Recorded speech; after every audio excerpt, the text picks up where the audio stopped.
I never thought betrayal could come wrapped in the face of someone who shared my childhood, my memories, and my blood. My sister and I used to be inseparable. At least that's what I believed. She was my mirror growing up, my constant companion through the chaos of family life. We shared secrets, clothes, laughter, and late-night whispers about love. I never saw the cracks forming beneath that sisterly bond. The envy that quietly took root behind her smiles thought it began with little things. She'd copy the way I dressed, the words I used, even the scent I wore. I found it flattering at first, a sign of closeness. But over time, it felt invasive, like she was studying me, rehearsing to become me.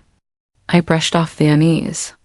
After all, jealousy was something strangers felt, not sisters. When I met Daniel, everything in my world shifted.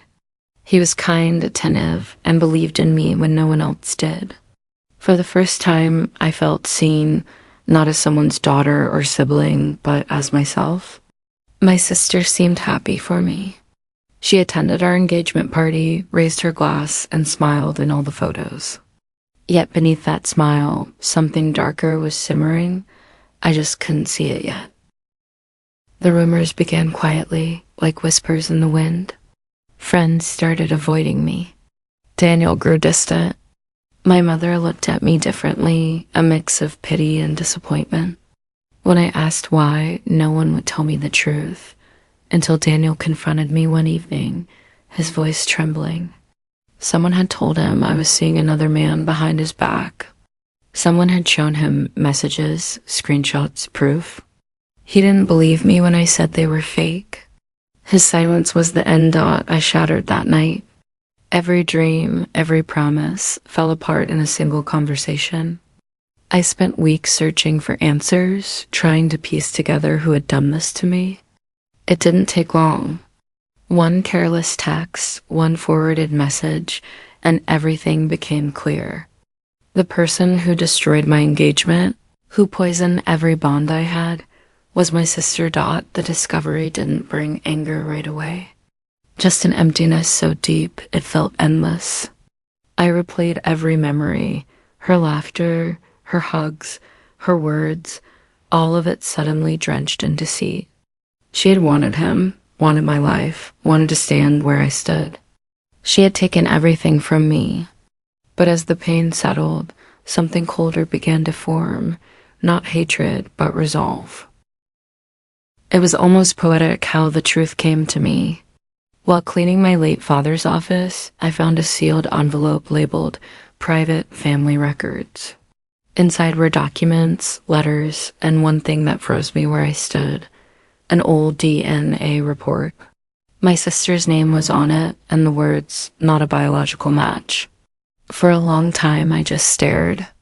The pages felt heavy in my hands, heavier than the years of betrayal I'd endured. It wasn't her fault, I told myself. She didn't choose her blood. But then I thought of what she had done, how she'd destroyed mine.